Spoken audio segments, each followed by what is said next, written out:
4 doctor's appointments the 1 week of the summer we're gonna be out of town.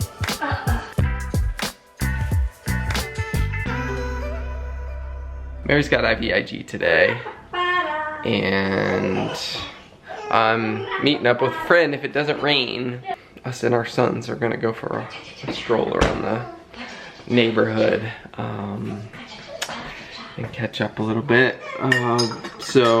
And then after that we'll go we have to take Mary to IVIG. It's a whole thing with insurance, and I don't know, but she's getting it at the infusion center. And welcome to our day. What do you have to say? Not this infusion center. I need to call the big one back because they didn't call me back. I need to reschedule that. Oh yeah. Because we're gonna be gone. Mary just happened to look at her MyChart account yesterday and discovered that she had 4 doctor's appointments the 1 week of the summer we're gonna be out of town. And yesterday morning, as I was like laying in bed, my eyes were barely opening and I just happened to look. Dread and overwhelm, because I was like, one, the hematology visit I have waited a year for.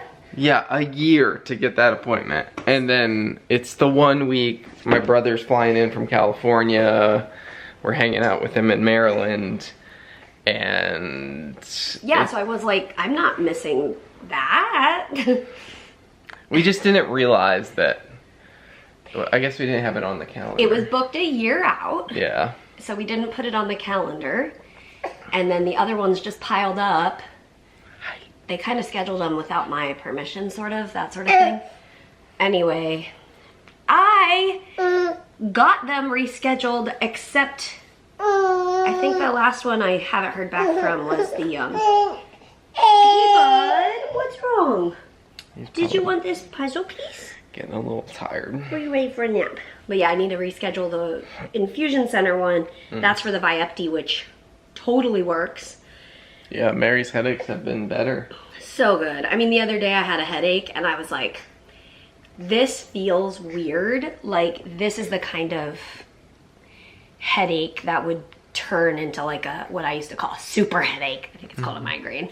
But it didn't turn into that. It was just kind of, it was there, but I wasn't in bed with the lights off. I was just like, oh, thank you.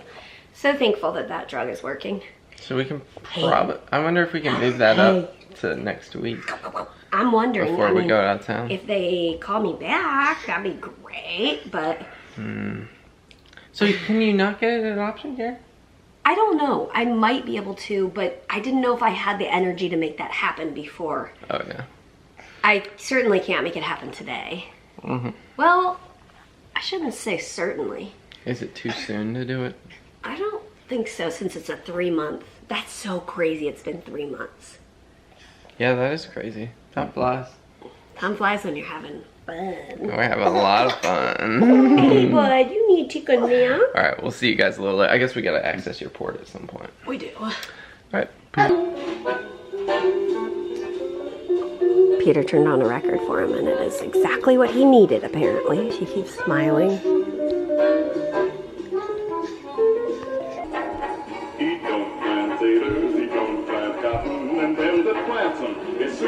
My current project, while Elijah takes a nap, is dealing with the soup or broth that I made yesterday. We found at Sam's Club, they sell bone-in, skin-on chicken thighs for less than $1 a pound. And chicken thighs are most safe for babies because it's like a higher fat content, so it's not as like dry, which means less of a choking risk. So we bought the chicken thighs, and then I was like, I can make broth out of this. There's bones in here. So what I've done 2 times now is I will put it in the Instant Pot, put the chicken in the Instant Pot, cook it, and it's not frozen, so it only takes like 10-ish minutes. Wait, and I put water in there too, so it took way longer because it had to pressurize all the water. But so basically do a first round of broth, sort of, and then I'll pull all the chicken out, and when it's cool enough that I'm not burning my fingerprints off, which I also did that, pull the chicken off, pull basically all of the meat that's good to eat, pull it off, and then all of the bones and the skin and the other like kind of blobbly meat that makes you kind of go, put that back in the Instant Pot to make bone broth. And I do that in the Instant Pot for 2 hours. And then I put it in the fridge overnight, and then the fat hardens on the top, and I pull that out because I don't want a whole bunch of fat in it, because then, well, it makes me fart. So then I will take this bone broth, which I did not put salt in because my baby can't have salt yet, or shouldn't have a lot of salt yet. So then I will freeze this in like quart bags, or I will make soup right now, which I haven't decided yet. So I will freeze at least some of this. And with the meat, I froze it in small portions. This one is just in the fridge because we're gonna use it this week. But we have a vacuum sealer and I really enjoy using that. I think it keeps the food from getting crusty and mysterious. So I did enough for, like, this is enough for Peter and I each to have 2 tacos and for the baby to have a little bit. Okay, so then after I do the bones and the skin and the other stuff for like 2 hours, then I strain everything out, and there's still meat on there. So I pull out whatever meat is good, and I will use that in soup or something, because it's like kind of a little bit like small pieces and that sort of thing, which is fine. It's still edible, but I'll put it in soup. Anyway, why was I saying this? Uncertain, but oh yeah, that I freeze the meat and then it's cooked, and I can use it in tacos, soups, other things, whatever. You can use it for whatever you need it for. So that's what I did yesterday. And then I did something new. You know how you put an onion and a couple carrots and a couple stalks of celery in when you make broth? Sometimes I do that, sometimes I don't. Well, instead of throwing those really squishy vegetables away, I pureed them. And I saw this idea on like a budget cooking video or something. And then you put this back in the soup broth when you're making soup, and it like just creates like a little bit more oomph in your soup. And I'm so excited. I didn't actually puree it. Okay, I'm gonna answer this call. Bye guys. Standing in the sunlight laughing. Hey, hey. All along the waterfall with you. Ooh, my brown-eyed boy. Oh, my Brown-eyed boy. He used to sing. Sha-la-la-la-la-la-la-la.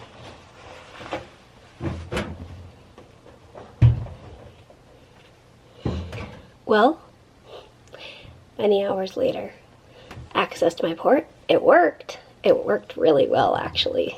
So, congrats, port, for doing your one job. Accessed, went to IVIG, did IVIG. Peter and Elijah went to help a friend. They also went to Home Depot. They picked me back up. We went to a thrift store. I bought 2 turntables, or like Lazy Susans, for the cabinet, and then we came home. Normal life. But Peter said he has a couple things he wants to tell you, so I am signing off for today. I'm gonna finish this laundry. I'm tired. Hey guys, I wanted to show you a little project I've been working on. Well, this is an ongoing project, but it's been exciting.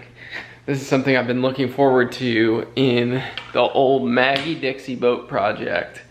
This, if you missed it, we picked up this 1971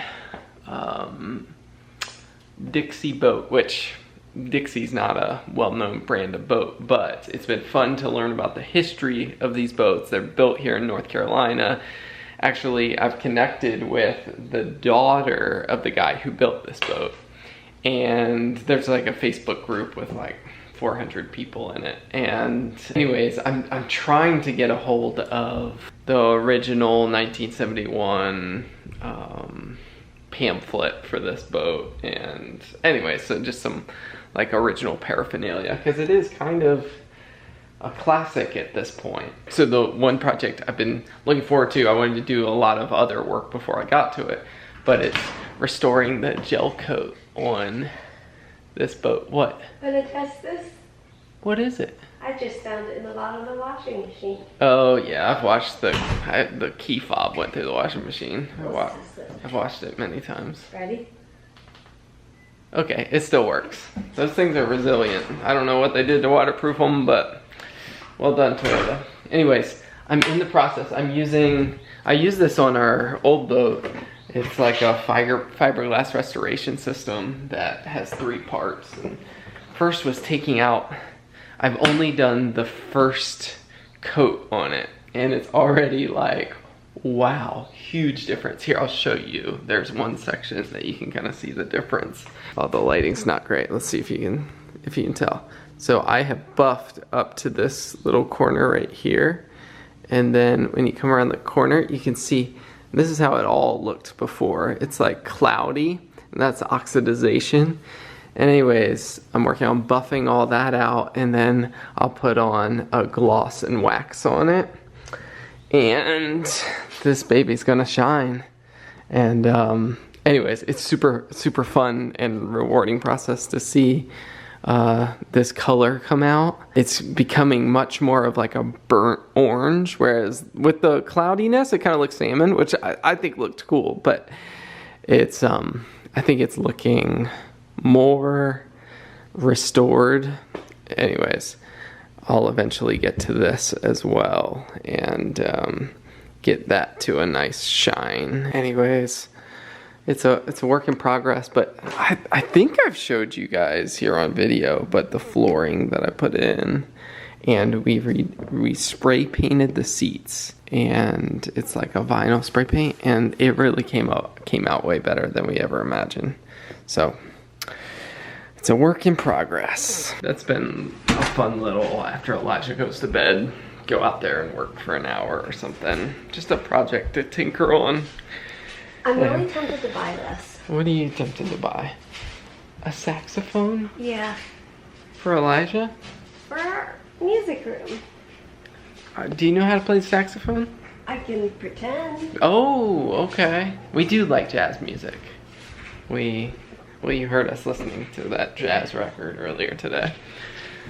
But anyways, guys, thanks for coming along on this journey of life. Ollie wants to say, don't forget to snuggle.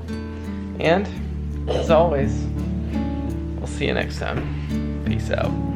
Birthday week! Birthday week! It's my birthday. It's Mary's birthday. Birthday week, birthday week. Go see Mary. Can I have a kiss for my birthday? Oh, thank you so much.